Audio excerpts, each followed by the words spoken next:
Hello, everyone. It's good to be back. I'm Greg Swartz. I'm the big man part of the Big Man We Dram.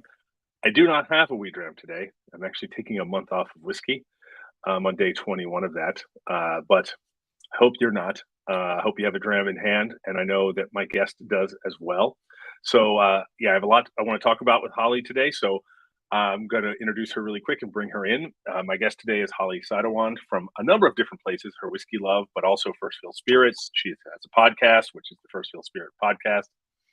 And she's also going to be the co host on the trip that we're planning for next spring. And we're going to talk a little bit about that. So, without further ado, hi, Holly. All right. Hi, Oh, Greg. And wow. like I said, I think that my camera is frozen. Here, I I'm had going a to remove feeling you and let that you might. back in, Yeah. All but I right. don't know that that's going to be the issue. I'm going to do it on my phone. I don't know what's going on with it. So, um, phone's well, just as good. I can hear you in the interim. All right. uh, So, I'll get this going here. yeah, Bear with me one moment. we are no strangers to having technical Technical difficulties on issues. here. Yeah, I like the idea. It feels like you're in witness protection. I'm just talking to a black box. Actually, it looks like a mugshot. Um, people should be scared for me to lead them on a tour. Um, all right, let's see here. Okay. You may have to come back in, and I'll let you back in. You might have to Oh, just okay, go yeah. into your, I'll All right. remove Do you you want and me come to back leave? in, and I'll Okay. vamp in the meantime. Um, so anyway, yes, this is. I'm coming back. I will talk about this for a moment while we wait for Holly to return. But one of the things that this is, I'm coming back now. I'm going to do a bunch more of these now that I'm back in Los Angeles, back at home, and this will be by the time I do the next one, I should be done with the dry month. Um, Next week, I'm going to be joined by Mark Pruitt, who is a longtime viewer of this and a friend of the film, and also has taken over a new role with Whiskey Network magazine, and we're going to talk to him about that and some of the fun things they're doing on kind of reinventing the Whiskey Network website as sort of an ongoing source of daily news and information about whiskey. So that should be fun. Let me see if Holly's back. Nope, it looks like she is not back yet. Bear with me. Let's see here. There we go. Okay.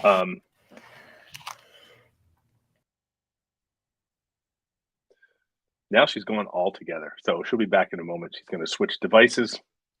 We're having some technical issues on Holly's side of things. But yeah, so next week I'm going to have Mark Pruitt with me, and we're going to have a whole bunch more of those coming up. I'm going to do them pretty much nonstop for the next few weeks. And without further ado, hi. The iPhone is just doing better work. Can you hear me okay? Hear you fine. Yeah. Right. All right. Sometimes that's how it rolls. The computer doesn't want to go. So we have technology plan Bs. I'm on my way here today. I was actually out at an editing session for our independent bottling film, and I was the red light at an intersection on the off ramp of the freeway I was on went down, and it caused this huge traffic jam. And I sat there for 20 minutes thinking, "Am I going to make it back in time? Am I going to have to do this from my phone in my car?" But then they sent crossing guards, and they got us through the intersection. Yeah. Well, I mean, look, the phone worked fine, so it Yeah. would have all been okay. I just guess it's time to ditch the computer and just truly have everything be off of my phone now, which is exactly what I didn't want. I didn't want to be so attached to it. So, but thanks for having me, Greg. Well, no, thanks for joining me. Can you tell everyone that's watching a little bit about yourself and where you are and what you do better Sure. than I could do? Sure, yeah. So I'm actually sitting in the back of my whiskey shop. So I have a couple bottles sitting right here, and I can hear someone out in the shop. Actually, there's a customer out there, but I'm one of the co-owners of First Fill Spirits with Charles Grabitsky, who I believe has been on your show too. Charles is a longtime friend, and a little over 3 years ago on a ferry to Orkney to see Highland Park and Scapa, we said, we want to talk about all of the whiskey that we love. We love all whiskey, but we were always on the hunt for independent bottlers, those up and coming new bourbon and rye brands, American single malt, New World, Japanese. And so we put together a plan to open a specialty whiskey and spirits shop. And we just had our 2-year anniversary. So it's First Fill Spirits. And yeah, we're open, website, everything's a go. And we're here in Saratoga Springs, New York. So about 3 hours north of New York City. But prior to that, I wrote a whiskey blog for a long time, Her Whisky Love. That's what my social media accounts are too. A lot of people don't always know that my name is Holly. I'm just Her Whisky Love. And you're probably used to that too, Greg. It's just Her Whisky Love. So my name is Holly, but worked for Bacardi on their Scotch portfolio for a couple of years, and got my start in retail. I've always had a passion for retail, that it doesn't have to be drab and boring. It actually gives you an opportunity to talk about all brands from all over the world. And we're trying to breathe some life and fresh air back into the retail space of whiskey. Well, I'm not just saying this. I think you really have, because I've been lucky enough to go to your store a number of times, and I don't think I've ever been in a better curated whiskey shop. Oh, we appreciate that. Yeah, that's that's how I would describe it to people all the time. Is that I've been in bigger whiskey shops. I've been in shops in Scotland that have, but your shop has an incredible cross section of whiskey. The only thing it has in common is that it's all really good whiskey. And it's amazing. It's the variety. I don't know. There's obviously a lot of thought that went into it. It's like creating a menu. The cross section of what you guys have, both in regionality, flavor profiles, age, everything. Yeah, we appreciate that. It's obviously you're seeing a little bit of what Charles and I like to drink, so we really appreciate that, because it sounds like you enjoy what our palates enjoy, but it's also ever evolving. So we have some staples that we just love, but we want to see new releases, new single casts, and have the staples alongside of it as well. So it's how we view and search and look at whiskey big picture, and that's how we wanted to present it. So it's funny, because people always ask me how we chose the distilleries that we featured in the Water of Life, and I've just gotten comfortable saying, look, at the end of the day, yes, we wanted a variety and a cross section of big and small and old and new and stuff. But at the end of the day, part of it is just kind of what I like. I mean, like, they had to factor into it. You have to live with it for years. No, you have to trust your taste. It's true, yeah, and it's about what you like, and that emotional attachment too. I know you've told us many fantastic stories about your experiences with some of these people and at some of these distilleries, and sometimes these whiskeys just hit you in that special way. Maybe it wasn't your favorite liquid immediately. You knew it was quality and you liked it, but then you met someone, a brand ambassador, or the distiller, or something that just brought more passion to the table for that distillery, and you just can't get it out of your head. So that's how it goes sometimes. Yeah, for sure. Yeah. And I think it's also an opportunity to kind of stretch yourself. I mean, every time I've been in your shop, and I don't know, I've been in there 4 or 5 times now, probably. I'm always stumped with like too much choice. Like, and I don't mean too much. You have too much stuff. I just mean like, oh, these are all really good options, and I can only. When I go there, I'm always on vacation. It's like I'm only buying them 1 or 2 bottles at most. And I always have like 6 in my mind, and I have to narrow it down. Yeah, and that happens to me in Scotland too.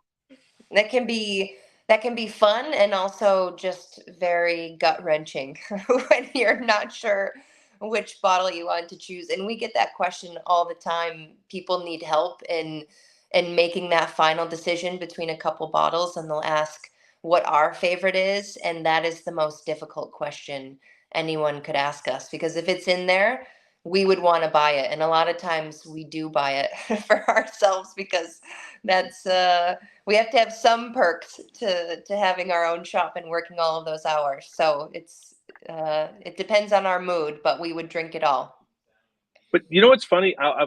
This it's true. I witnessed this firsthand. You're very, very good at that. Because I witnessed you doing that in Scotland. So we didn't mention this yet, but Holly and I, the tour that we did of Scotland that was kind of curated around the film back in June, Holly was on that tour with us.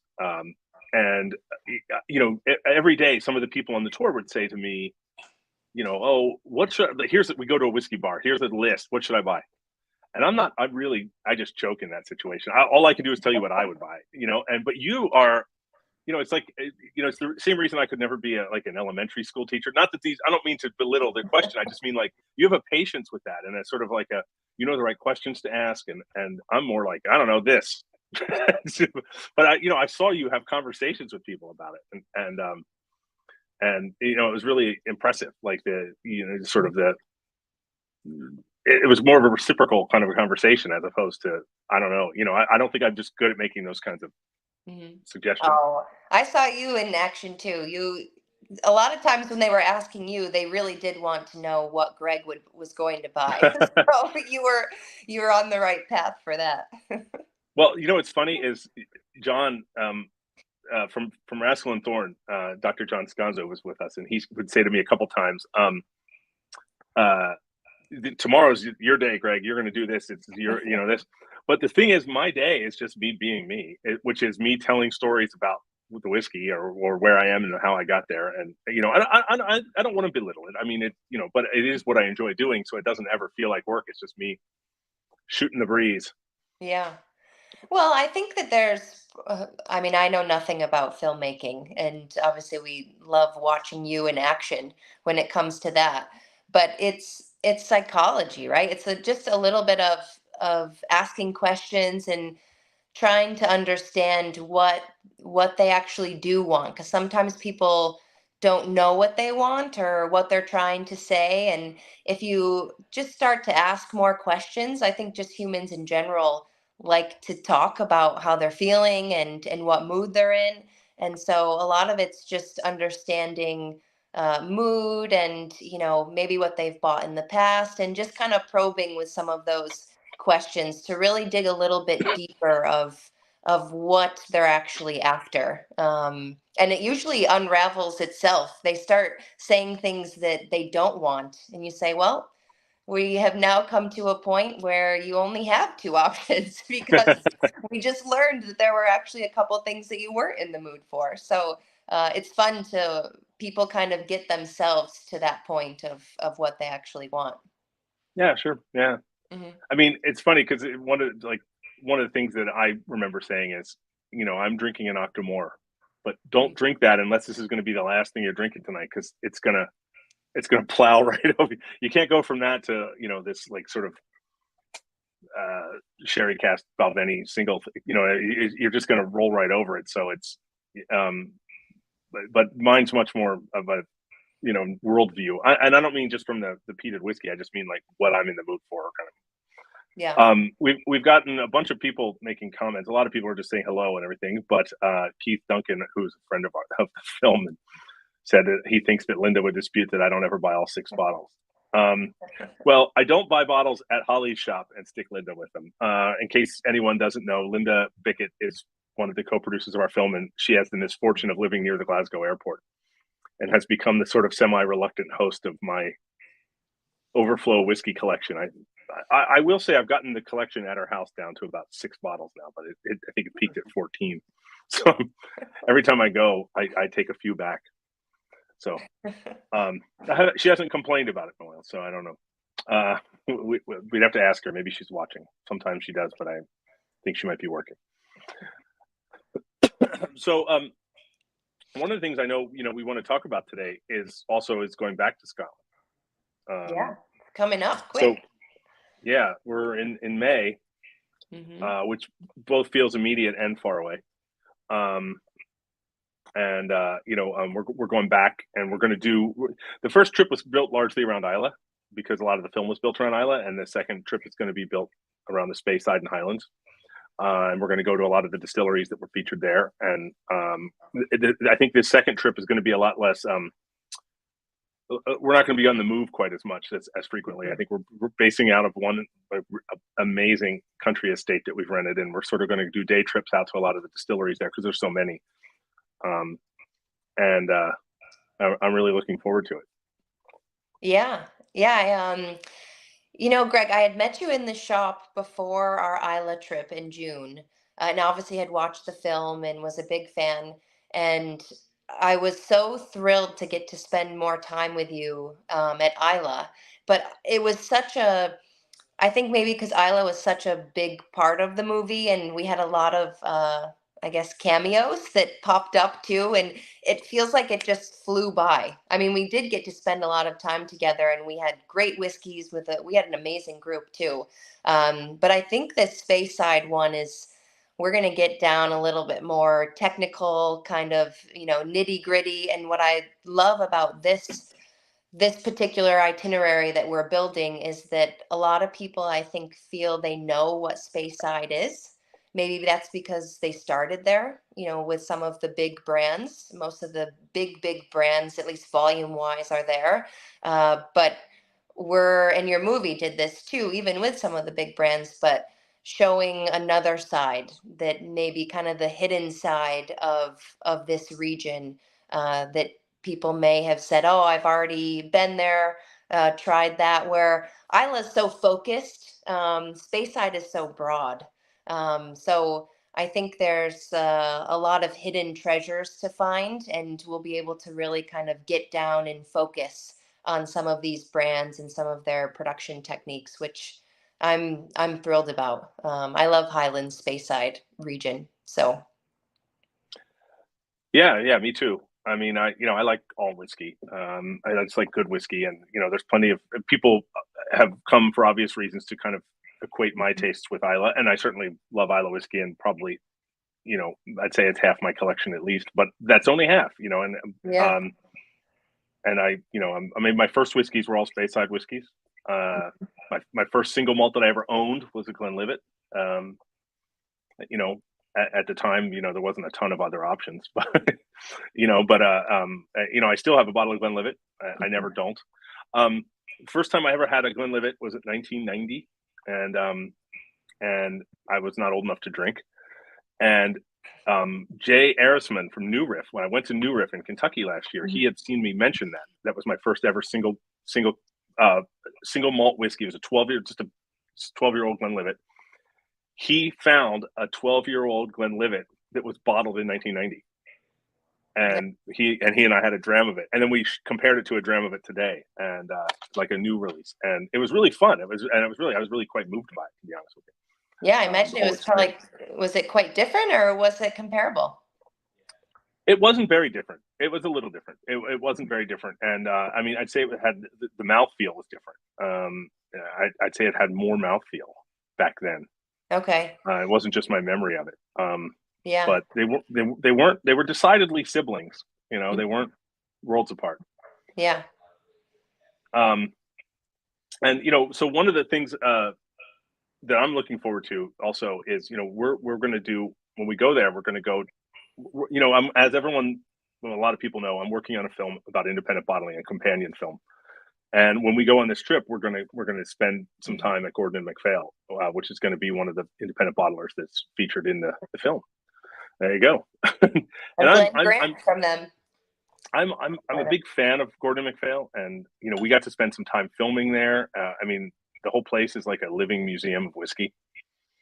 And one of our good friends of the film now does old and rare tastings at Gordon and MacPhail. I actually posted a thing on Facebook today about one. And I think we're going to do some of that, where all these distilleries are like, I mean, the tasting he did today, the youngest whiskey was 21 years old. And some of them one of them was a 40-year-old, one of them was, I think, bottled in 1964. So it's just absolutely crazy whiskeys that you can try there. And we're also going to go to Ben and some of the trip is still, going to change which distilleries we go to and stuff, but we're going to go to Benromic, Glenallachie, Glenfarclas. I'm hoping we go to Beaublair. We did film there, and I'm a big fan of the whiskey and the distillery. In case anyone has seen the film, The Angel Share, that's the distillery they filmed in. And John McDonald told us, who's the distillery manager there, told us that he was told when they picked it, it was because that's what the director thought a distillery looked like. Like it was the quintessential looking, everything about it just sort of fit his imagination. So, and I have to say, he's not wrong. I mean, it is beautiful, but a lot of distilleries look like that too, though. Have those beautiful, old dunnage warehouses right on site, and maybe it's that, rural Highland feel too that that gives it that ambiance. Yeah. Yeah, because I mean, I certainly think Strathisla looks like that as well. Yeah, yeah, for sure. And Aberlour looks like that. Hmm. So, and Sure. it's interesting about your Glenlivet, and now that's where your start was, and you said what, half of your collection at least is Isla, so peated whiskeys. Where I kind of was reversed. I started with Lagavulin. Lagavulin 16 was my first whiskey neat. It was handed to me at a bar in New York City, and I said, there is nothing in the world that smells or tastes like that. And that is pretty cool. And it was not appalling to me whatsoever. I thought it was amazing. And I still love Isla malts, but I've actually now become known. You're known as the Isla malt guy, and at least in my whiskey world, I'm the Highland, unpeated, looking for that heavyweight Highland Speyside quality. And that's what my collection shows. And that could totally be flipped on its head in 2, 5, 10 years. I definitely have peated malts, but it's not necessarily the first thing that I reach for now. So it's interesting how we start and sort of go in these ebbs and flows of our Scotch journey. Absolutely. Yeah. And when I'm there, I want to drink where I am up. You know what I mean? Like Yeah. that was a terrible sentence, but We got when it. I'm We in got it. Speyside, I want to drink Speyside. I'm not going to go to Speyside and drink a Lefroy. I want to immerse myself in that environment. And The only thing so I've done that might be, I don't think it's sacrilege because Isla produces unpeated malt, and obviously peated malt is produced on the mainland. But I remember not this past trip, but a previous trip, and obviously Bunnahabhain, we had some unpeated malts. But I had felt that I had had so much peated whiskey that I did. This is the only time I did get to a point where I really wanted an unpeated malt. I just maybe I needed to break it up for my palate. And I remember that's where I first had was it at the Bowmore Hotel or I can't remember where it was, but I first tried the Stichel Reserve from Coilla. And that's when I got, started to really dive into the unpeated Bunnahabhains and Coillas, and obviously Bruichladdich Slotty. But yeah, I think my palate does get to a point with peated malts. It takes about 2 weeks, but then I do want something unpeated. So we'll see if maybe that happens with unpeated malts as well. If I start to, my palate needs something with peat smoke. well, and I mean, when I'm on Isla, I always drink a lot of Bunnahabhain too, and not just peated Mhm. Bunnahabhain. So I'm certainly In the mix. completely immersed in that, and most of Bunnahabhain's not peated, and Yeah. so like that tasting we did there was absolutely bananas, and Mm. that was all incredible whiskeys, and I loved every one of them, and not a single one of them was peated, unless I'm mistaken, right? I don't think there was no Monia or Oh, yeah. Alicia there. Um, uh, so we've got a couple questions for you. Mhm. One of the things is just anyone who is interested in finding out more about this trip, I'm going to put it in the chat, and Mhm. I'm also going to put it up on the screen. But then I'm going to read a couple questions off. We have two in particular. Graham Fraser asks, which of the new Scottish distilleries is Holly most excited about? Well, I know which one. I know a few you really like, so I'll let you answer, obviously. There's a lot though in the news too. You've been posting some of them. New, like they just got granted planning access or are open because now Well, there's let's go with open until maybe he'll answer. Maybe he'll follow up his question. But let's say of the newly available ones. newly available. Okay, so I liked it before we went, but I love Lockleigh. I just I know we went and visited them on our last trip, Lowland Malt, south of Glasgow. I fell in love with our barley. It's their core, um, not entry, but their kind of core everyday, not seasonal release. And the mouthfeel on that is fantastic. I just love what they're doing. And then to go see it, I was just, it's definitely one of my go-tos in the shop right now. I'm really, really enjoying that. Another one is actually, I pulled a bottle of it from Claxton's, and I haven't really seen it outside of this, but Del Munich, Pernod Ricard's newer distillery. This is a 6-year-old. I haven't tasted a lot of it, but I was very impressed with this liquid. Maybe we can drive by and see what's up with that one. But yeah, I mean, there's a lot that's starting to become available in the States, which is really exciting. But also just what's to come in 2 to 5 years. I think we're really just getting started. I'm actually a little bit shocked that it took this long to get some new Campbellton malts going, to be honest. But glad to see that those have all been approved. Is that the one that you thought I would name, Greg? No, no, I thought you would name Lochley, and I also think because I know you have it in the shop is the Rasse.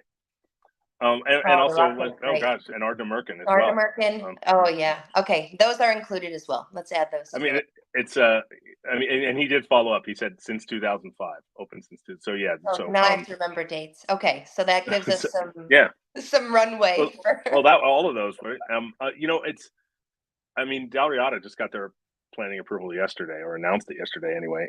And but I do think they were delayed a couple of times. I think they had to go Okay. revisit their approval process, and that's North Star Spirit, Ian Croucher, and his partner in that, and that's going to be one of the new Campbellton whiskey. And then I just last week the other Witchburn. one, Witchburn, Witchburn, right? Witchburn Okay. got approval. So we'll see who is first, who builds their distillery first. It'll be a race to see.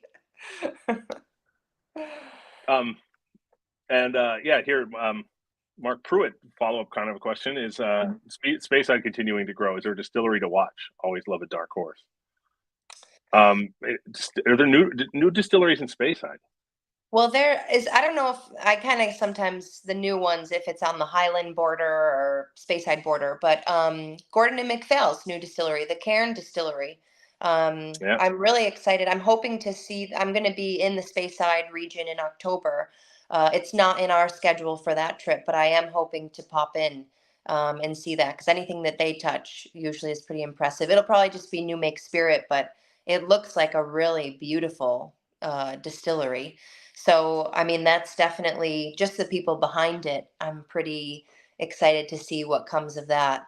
And I'm sure that I'm just drawing a blank. I mean, I know that Dornoch and the Thompson brothers now have full approval for a larger distillery, so further north. But um, I would say that Glenallachie is still probably one of the most underrated in that Speyside region, just with their Virgin Oak series and even just their core range is continuing to be. Every bottle is very impressive, and I know it's growing in popularity here in our shop pretty quickly.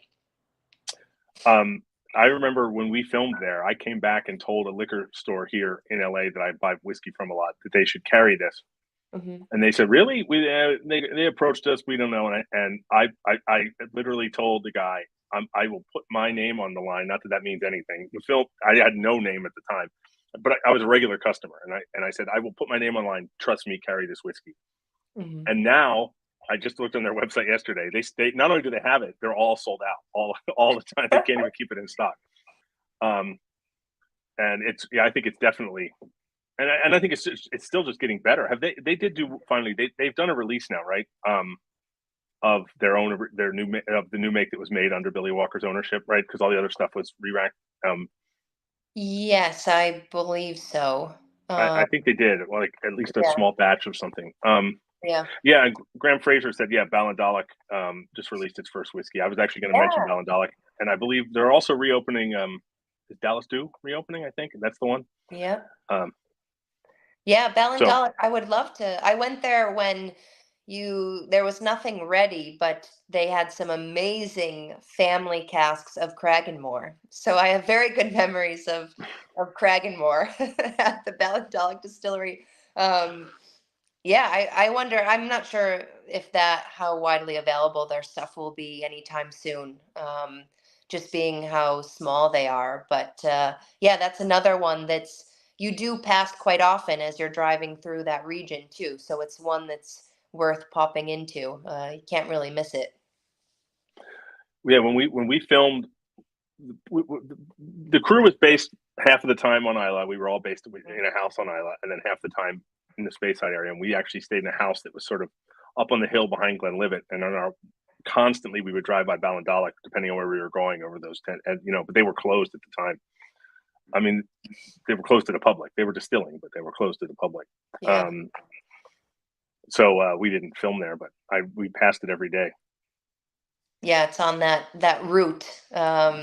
Just like Glen Farkless, you can't miss when you come into town, when you come into the region too. So there's some of those staples, and I would say just some, not that they were great before, but reinvigoration of Rachel Berry's portfolio. I mean, Ben Rioch, obviously Glendronach, Glenglassaugh. We've talked about Glenglassaugh a lot.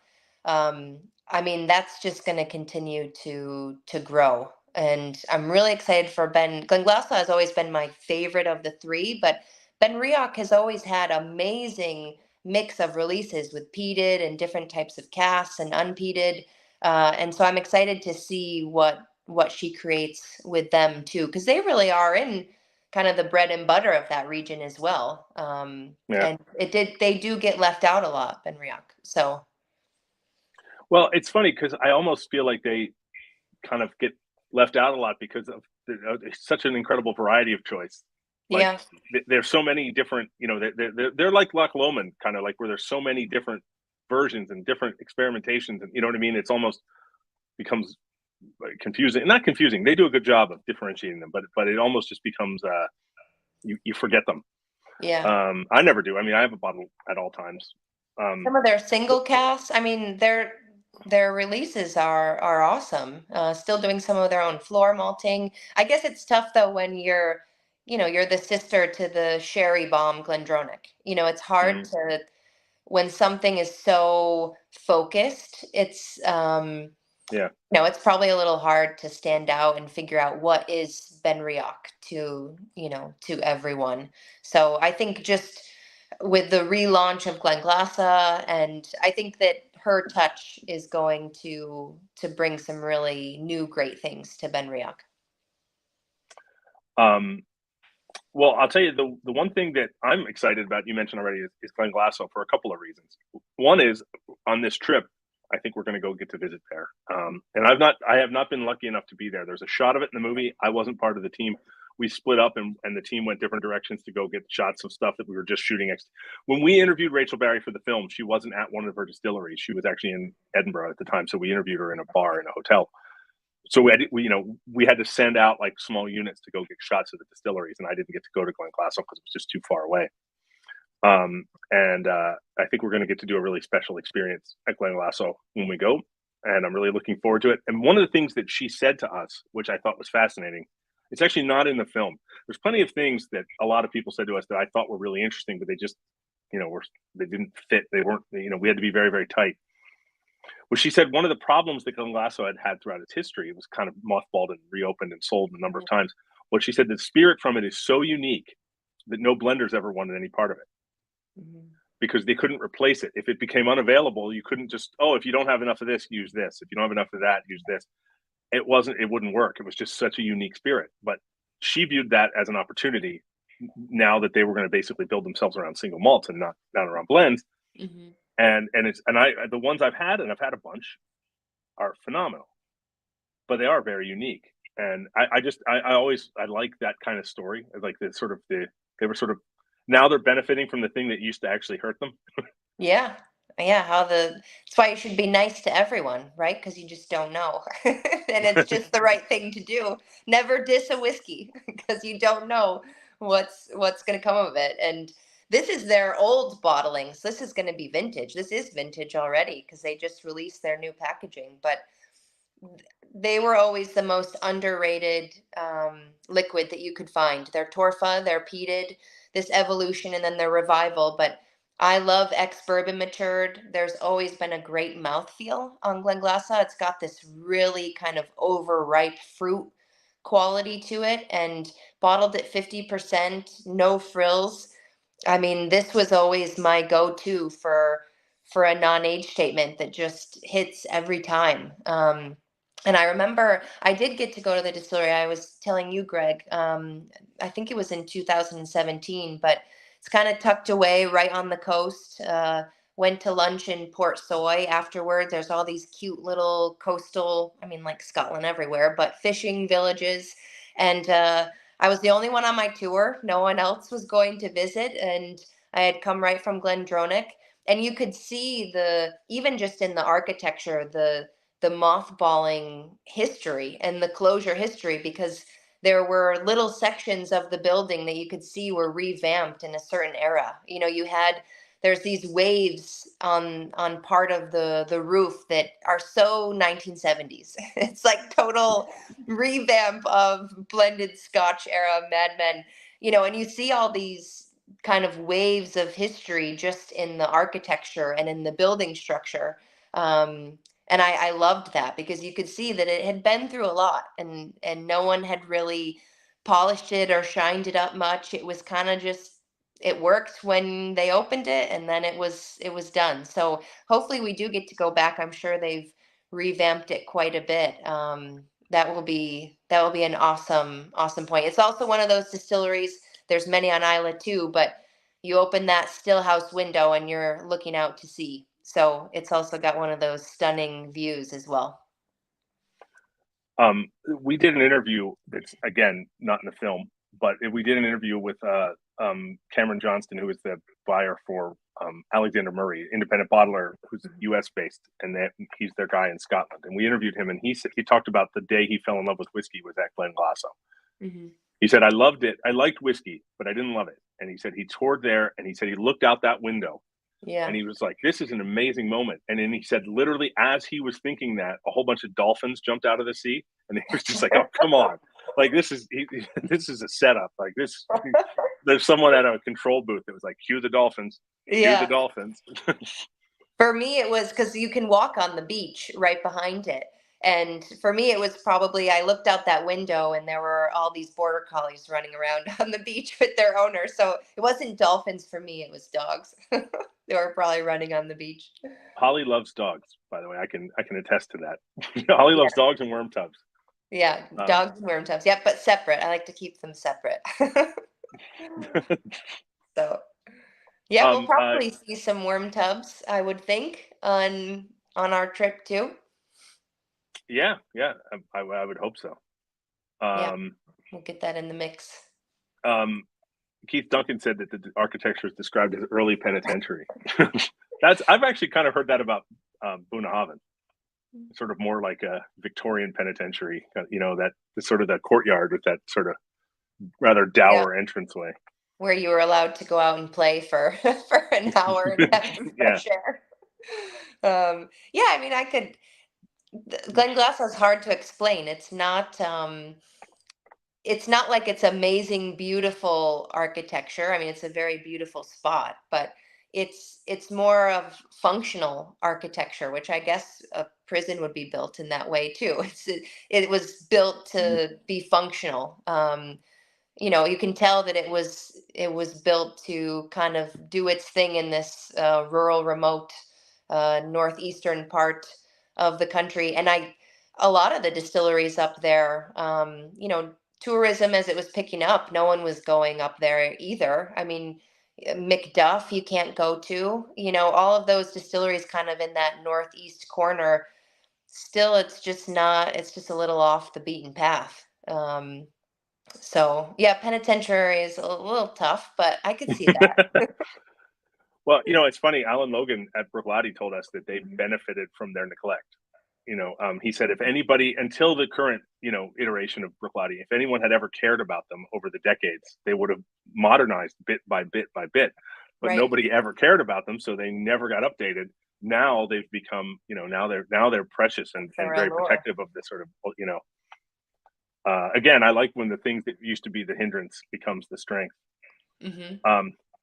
You know, Russell Patton says Dallas Stew is still closed, or it was last week when we were up there. Well, I could be wrong, Russell, but I think I'm not, and I would say just keep an eye on it. I don't mean that it's open now, just that might be I've changing heard soon. that too. Yeah, because I think some people were a little upset about that one because it was kind of the museum distillery. You know, it was like where we could kind of keep the heritage center. Um, but Well, that's what I've heard, and I've heard that the yeah, plan is to keep the museum intact and to actually distill as part of the museum experience, to actually have it be a sort of working museum. I think the plan is to distill on the old equipment as whenever possible. I think some of it's not really. I don't think, like, say, bottling lines would be up to code. You know, right. and speaking of Speyside and up to code, one of the things that I'm very passionate about. This doesn't even exist yet, but we will go to the work site on this trip. Is the Cabrec and the Cabrec distillery. That's just a few miles outside of Dufton, and now it's going to be a community-owned distillery, and I find the whole thing incredibly inspirational. And they were gifted an 18th century farmhouse and their farm, and they're turning the sheds into the distillery as it would have been.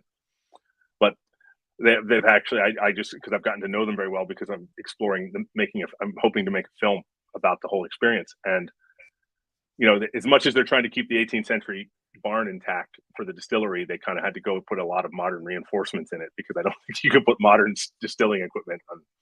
There were some health and safety considerations, let's just say. Yeah, and the risk of something collapsing in on your multi-million-dollar equipment is probably frowned upon from your from an investment standpoint. So um, yeah, and speaking about when you mentioned Glenglassaugh and blenders couldn't use it or didn't use it or chose not to. I remember a story with Stephanie McLeod. She talked about Craigellachie, in the heart of Speyside, that it also was, no one really wanted it, but it was the elbow that people would call them for if they wanted to throw a little elbow jab in a whiskey. So they didn't want peat, but they wanted something a little rough. And so Craigellachie was the call, but it was never the first call. It was just if they were trying to give a little edge to a blend.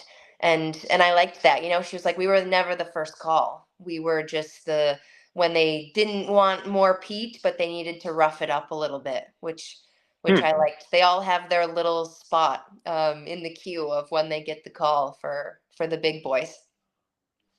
Back in the day, when I first moved to LA and people were still making films on film, all the film students would call Kodak and ask them for student rates for film, and Kodak would give them a rate, and then they would call Fuji, and Fuji would give them a better rate, and then they would call Kodak back and say Fuji offered us this, and Kodak would match it, and then they would go with Kodak. And they were. I always felt bad for Fuji. They were sort of always the bridesmaid kind of thing. Yeah. Well, I'm from Rochester, New York, so I don't feel bad for Fujifilm, because Kodak was our heart and soul, and it didn't go well. So you know what Kodak's making now? Hard drives. This is a Kodak hard drive that I just bought yesterday. All right. So Graham Fraser said something that I was being a bit coy about because I wanted to check my facts, but apparently it's public, and I trust Graham. So yeah, Dallas Stew has been bought by ASIO. Murray McDavid has announced at the Spears Bayside Festival in April. I knew that but we're doing it, but I just didn't know if it was public yet. But well, if anyone's in Saratoga Springs, maybe you'll be back up here with Family Greg. But we actually, I believe it's going to be Dean from Murray McDavid is coming to the shop to do a class on their new release, their cask craft releases, and they have a bunch of new single casks coming out. So that'll be October 24th. So maybe we'll hear it right from the source. We'll be able to confirm all of this. So, well, Dean is going to be featured in our independent bottling film. We have nice. Murray McDavid is one of the companies featured in the film, and so that me knowing that may have actually been born of talking with him. I forget, to be honest with you. But yeah, I will be back in the area around you, but not until December. Okay. And but that's neither here nor there. It sounds cool, and I wish I could be there. Maybe is he doing a tour? Maybe he'll come out here. Yeah, I mean, he's definitely doing the Northeast, so I'm sure he's probably making a big push of it for fall and whatnot. So, yeah, we'll have him for the day for our shopping for the club, which will be great. Their new single cask releases look pretty stellar, so I'm excited. I know they had some switch up here in the U.S., some new distribution, and at least here in the Northeast. So, we're kind of getting the new wave, the new fresh look of Murray McDavid. I'm sure you have a seat at this table that I don't actually have access to, which is interesting from where I stand. You see brands, especially with independent bottlers, you see them sort of wax and wane on the shelves for a bit, and then they have their moment, and they're all of a sudden. And a lot of times, I think it's just logistics, Hmm. like who their distributor is and stuff. Because I've started seeing a lot more Murray McDavid's all of a sudden again, a lot more, Okay. and Yeah. and on the even it seems true with the Starward. I've started seeing, but that's not an independent bottler. But I've just seen a lot more Starward whiskey in the last 6 months, Hmm. and then Yeah. sometimes other ones disappear for a bit. I will say that this is not me being cranky, but sometimes independent bottlers, I say, get trapped in California. Because a lot of the import happens there. And I think to myself, there's a lot of stuff over there that just the truck didn't seem to pick it up and bring it. But that can be said vice versa, right? I think some of them, the vibe I'm getting is some regionality focus for maybe certain parts of their portfolio or, yeah, I mean, it's got to be difficult with how many SKUs they have and how many products they have. Um, and making sure that you have a good distributor with those relationships to get it out to the right hands, Yeah. is tricky, and that finding that balance can take time. But you heard it from me. Let's make sure things don't get trapped in California. Let's make sure that they get on trucks and can get out to New York. Well, I So imagine it's probably extra true with independent bottlers without a huge amount of volume. If yeah, there's only going to, especially single cask releases or small batches, if they're going to come through California, there's a chance they'll just sell out within California. yeah. Yep, that's why you There's have to have a good distributor in the Northeast kind of fighting the good fight, early pre-order showing that if you bring it here, it will move. People will bite at it. So yeah, sometimes it takes a little while to circulate, but I'm sure there's some IBs and some brands that are coming here first too. I actually have noticed some New World is starting to hit New York first. So I think people are just making some decisions on how things roll out. And some of it could just honestly be registration and simple logistics where it didn't get registered in time. And so we get it a month later. So it could be a boring story too. Um, but it's still a very exciting time for independent bottlers. I know that the struggle is real with getting good liquid too. So when you get impressive releases like DS Taman and Murray McDavid and of course Single Cast Nation, all of these brands, we know as people that drink these and we listen to the podcasts and whatnot that to continue to put out good quality liquid and whiskey, it's getting more and more difficult. So I give them a lot of credit for continuing to fight the good fight to show us distilleries that we normally couldn't see or couldn't find. Yeah, we're very much in the post production process right now on the independent bottling film, and so I've been immersed in it. I was immersed in it all morning today. I mean, we're going through transcripts, and we were literally talking about that, like the sort of the new challenges of Mhm. sourcing casks, and all the big ones, even medium size and up, they're all buying or building distilleries. Yeah. Which the small ones can't do that. Obviously, that's just not an option. But it's interesting times because it is such a great way into new like, oh, I don't know this whiskey, like I don't know Glen Tauker's, but I trust Gordon and MacPhail, so I'll try this Glen Tauker's, or Right. Scotch Malt Whiskey Society, or Cadenheads, or whatever it is. Yeah, and you tell people, okay, there's over 130 distilleries in Scotland now, and the majority of them cannot be found outside of this realm. That's powerful. If someone wants to try something outside of that, uh, and a lot of them you can't go to either. That was always the thing. Oh, if it's not in your market, you can still go there and visit. but these distilleries aren't open to the public either. So your only real way of knowing anything about it is to try and find an independent bottling of it, so that Yeah. it can take you to that place. So it's pretty powerful when you explain it to people that way. But it is a love-hate, because once it's gone, it's gone. So we always say, don't get too attached. Make sure you have your staple brands. Make sure to have a stocked back bar with distillery releases that you love and are tried and true. And these are, nice accents to the mix. I've noticed this never dawned on me till this morning in our editing session that there's this kind of category of super fans of certain brands that only exist in independent bottling. Like I don't mean you're a super fan for Signatory or Adelphi or Elixir. What I mean is like there's like Linkwood super fans and like Kleinleach super fans and Dalyuan. I'm kind of in that category. Like Yeah, there's a lot I of own different. like I own like 4 different Dalyuans that are all from different bottlers. Yeah. Yeah. I mean, once you get, they're all so different, as we know. So if you taste a couple, and it's almost like that, oh crap moment, like it really does only exist here. So, we actually have a customer that was like, anything that comes in from Dalyuan, just message me right away, because she's like, I open it, I like it, and there's nothing like it. So she's a distillery junkie for that. That's her distillery. So, Graham Fraser asked a question, which mhm. you can maybe one of us can answer it for sure. You won't like you might not care about the answer, but I won't like the answer either way. Will the U.S. ever move from state regulation of whiskey sales to perhaps a nationwide federal system? uh, Unlikely. yeah, I think we've seen that states uh, would like to keep their control on some things. So we'll just put it that way. You um, know, someone just answered that question the other day for somewhere. I was saying it was an interesting way, which was they said the truth is prohibition never got repealed. States were given the option to repeal it, and then one by one they all have, but they've all done it in different ways. yeah, yeah. Um, Yeah. I won't jump into that. I don't want people to be frustrated. Holly side.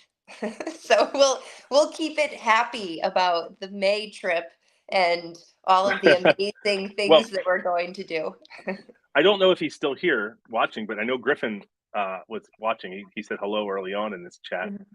Mhm. So if he's here, if you're here, speak up, Griffin, because Griffin was Yeah. one of the guys who went on the trip that we just did in June. Mhm. And I'm hoping he hasn't indicated either way, but I'm hoping he'll come again because he's a great guy. And I mean, it was a great group of people, and it was a really good cross section of people, both in their personal lives, where they're from, and also their whiskey journey. Yeah. Yeah, and having done a couple of these trips now with Rascal and Thorn, and of course our Isla trip, some people I guess might be a little concerned of, oh, it's a bunch of people that I don't know, but whiskey people. You might not have met them, but there's a fabric between us all that it'll be just fine. There's something about it, that camaraderie, and that um, that community that we're all a part of, even if it's just, once in a while, or we're, reading all the whiskey blogs every day. It's once you get together and you are, visiting these distilleries for the first time together and having that experience, um, it's really never been a problem, which is really great to see, because a lot of times you leave with lifelong friends. I had seen Griffin online, through Instagram and social media, and a couple people from our group. And once we got to hang out in person, I mean, what an amazing person, and what he brought to the trip.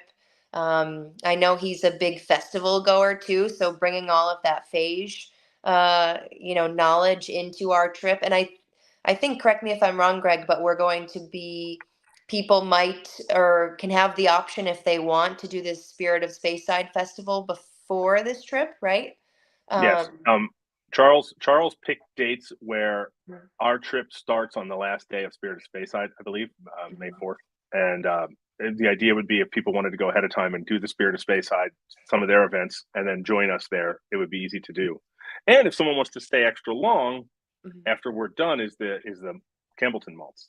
And if you really want to stay for like 3 weeks, you could go to Isla. That's at the end of May. But Sounds like Griffin will be there. We just mapped it out for him. He won't have a job when he gets back, but none of us well, will. I'm when I'm comfortable with people, I'm friendly with people. I'm not in a mean way, but I'm a shit talker. Like I'll give and take and tease people a lot. It's just my sense of humor. And the cool thing about this last trip is I didn't know anybody ahead of time. I knew you and I knew John, and that's it. I didn't know anybody in person ahead of time at all. And I'm going to say by the end of the second day, I had a really nice rapport going with a bunch of people, especially with Griffin and Paul, like teasing them a lot, and being teased by them. I can take it too. Mm-hmm. But I really liked the sort of these tours aren't huge. These are 12 people. I think we were 13 right on this last trip. Yes.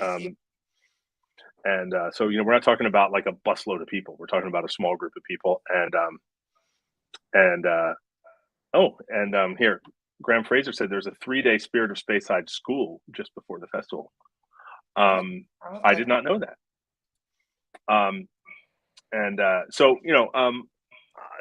But that's one of the things that I look forward to is, getting, having an opportunity. I made it a point because I was sort of featured in that trip to sort of try to sit with different people at meals all the time in the first couple of days to get to know everyone.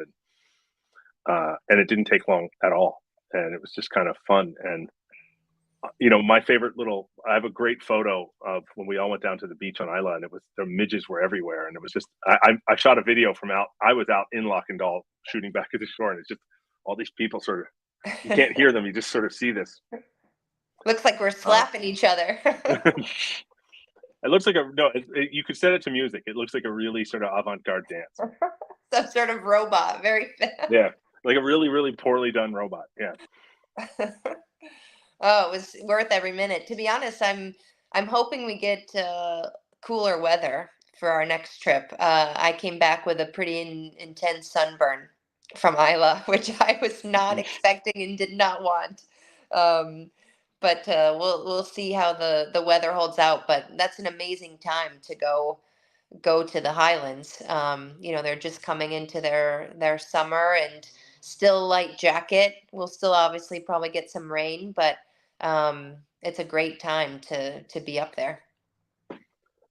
And one of the things that it's going to be awesome about the whole thing is like I said, we're going to do some tastings with Gordon and MacPhail, and we're going to go to Ben Romick, we'll go to Glenallachie, we'll go to Balvenie, we're going to go to Balblair, but we're also going to do some history stuff. We're right kind of in the middle of the Highlands there. I think we're going to go to Culloden. I think we're going to go to Inverness, and you can roll your dice and see if you see Loch Ness Monster, if that's your thing. It's funny. The first time I ever saw Loch Ness was just a few years ago. My wife and I went to Scotland for our 10th anniversary, where the movie was born, and we were in Urquhart Castle on Loch Ness, and all of a sudden there's a boat, and then all of a sudden there's a huge Coast Guard kind of helicopter over the loch, and then all these ropes come down, and then all these people rappel out of the helicopter down onto the boat.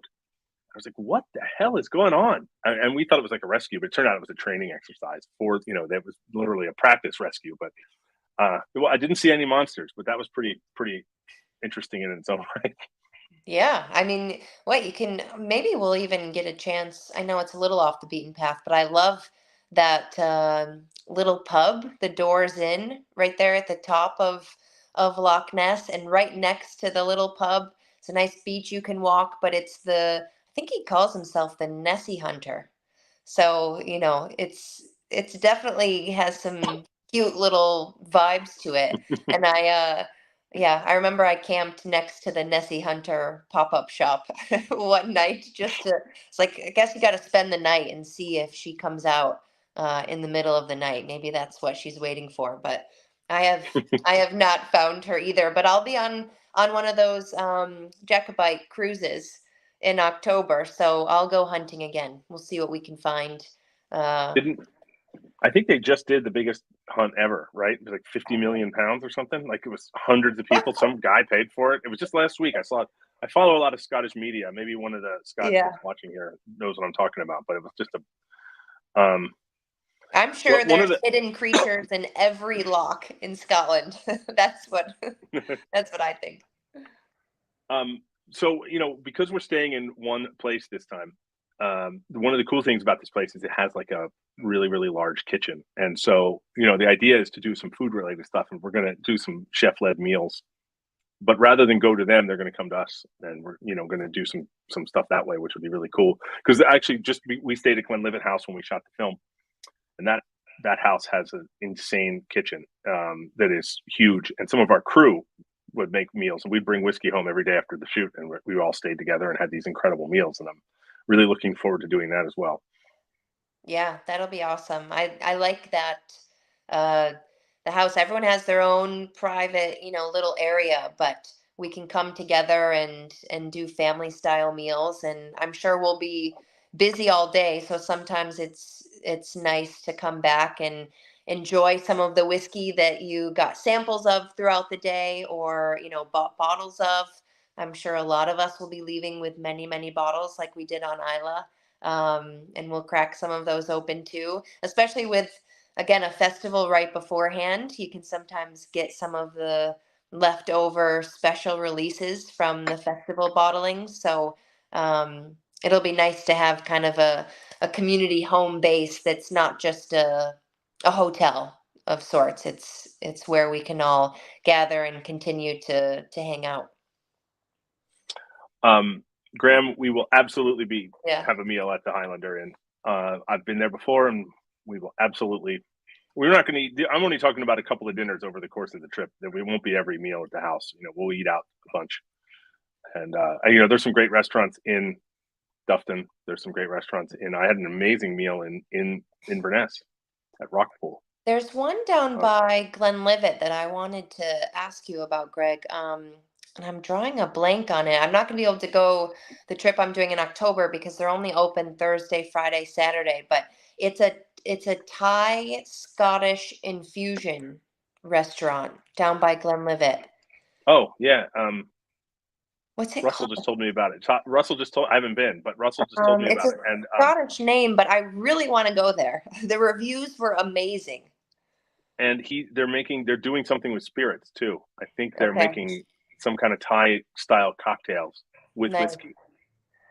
Yeah, I mean, I love Um, Scottish food. I know you live there too. I love it, but sometimes a little spice is nice to put into the mix. Yeah. well, So, on the super traditional side, when we go to Elgin, and in Elgin, Gordon and MacPhail had recommended when we were there. There's a place called the Druthy Cobbler, okay. which is a very just very old school pub that has a really good whiskey selection, and it's up this little sort of medieval alleyway.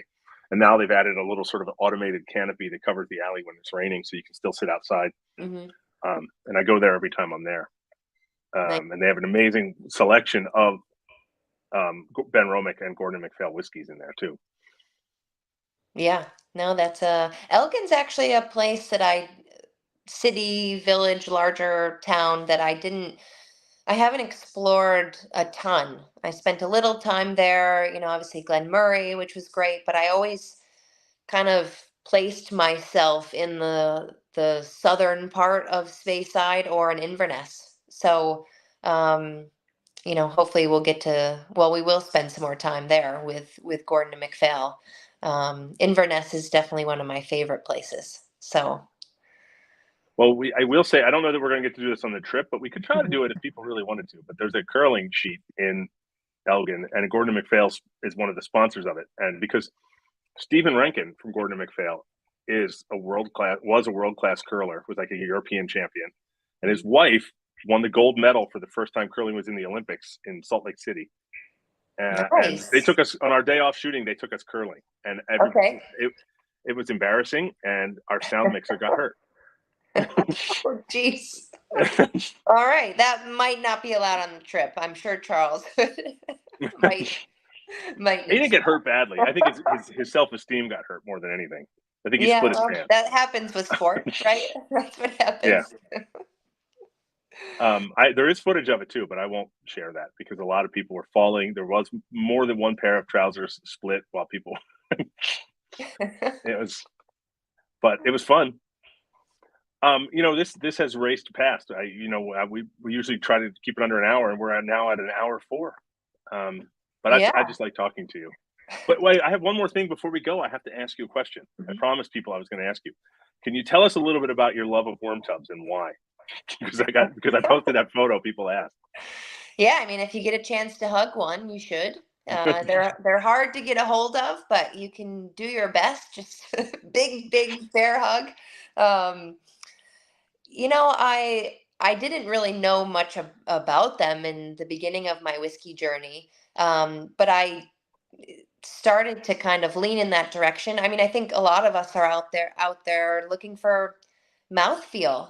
I love when there's a really thick, creamy, viscous, viscosity. That's why a lot of us like malt and malted barley because it gives you that weight to a whiskey. Um, and I started noticing that I was enjoying my favorite whiskeys were in this category. And when I started working for Bacardi, and Craigellachie is one of their brands, which is a very famous worm tub distillery. And we went and visited the worm tubs, and not all worm tubs are created equal either, which is great. Some are smaller in diameter, some are big. The Craigellachie worm tubs are in this kind of rectangle vat. The one I was hugging in the photo for this episode at, uh, oh geez, where were we? The new distillery on Isla. Why am I drawing a blank? We tasted Well, their Ardeho. Ardnaho. That's more of your classic. You have them at Delwynny, and there's just I guess I like the history of it and how it's this mystery. You can't really see into them. You can see a shell and tube condenser, right? And you kind of get the picture. It's inside the distillery, and you think, okay, it's condensing that vapor back into a liquid. Maybe the surface area is this big. But you start talking about worm tubs, and I mean, they start out massive, a lot of them. And you just think about that. That's just what's Scotland. It's cold weather, cold water. We need to condense this vapor, this silly vapor, back into a liquid so we can drink it. Let's just fill this big tub with cold river water and just pump it through this coil. And uh, there's something about that. And obviously that creation, that process of going into this surface area versus a big surface area of copper, it kind of gives you this hybrid whiskey where it's not peated potentially, but it's got a funk, it's got a weight, it's got that elbow, like they say about Craigellachie. And I think it gives that extra layer. And what are there, 18 or 19 distilleries with worm tubs, and we're seeing now new distilleries choosing to use those, or at least in combination. Um, and it's a little bit of history lost. Same with how most whiskey was peated. It's just an old process that I think it's so simple yet creates such an interesting whiskey. I do have many photos. I've hugged the Talisker worm tubs. Yeah, I'm trying to hug them all. So that's the Well, goal. here, yeah, Not do, yeah. yeah. Graham posted Craigellachie, Speyburn, Cragganmore, Mortlock, Bartlock. and Pulteney. Yeah. Delwynny is too. Some don't have as much of a heavy weight to it, but actually on some Delwynny releases you can kind of feel it. Glenkinchie too. So, they're not all created equal. They're all different, but it's just become a bit of a passion project for me, and it adds that little extra layer of weight to the whiskey, I find, which I like.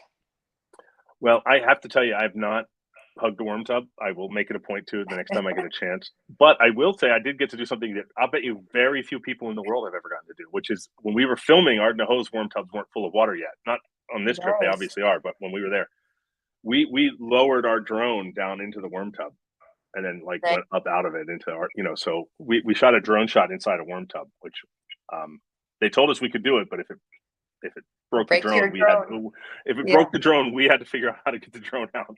Fortunately, it didn't. So Yeah, apparently they're a real pain, because if there's a leak, you're losing a lot of whiskey real quick before you realize what's happening. mhm. So they're not the most convenient to have, but Yeah, they're pretty awesome. So that's just an ongoing. We'll find them in on our Speyside Highland tour. So we'll have more hugs to Yeah. give out. Well, thank you so much, Holly. I really appreciate talking to you. I always enjoy talking to you, and we will add. I'll have Charles add a thing to the trip description that it'll be worm tub hugging opportunities. Yeah, we're a friendly bunch, apparently. That's what everyone knows now. And yeah, I mean, thanks for having me. I was so excited to be tapped for the next trip with you. It was such a blast on Isla, and we're just getting started. I mean, the experience that we created on Isla uh, was just magical, and we're going to do it again. So it's great to have round two. Yeah, it'll be great. Looking forward to it. Awesome. Thanks, everyone. We had a ton of viewers today, by the way.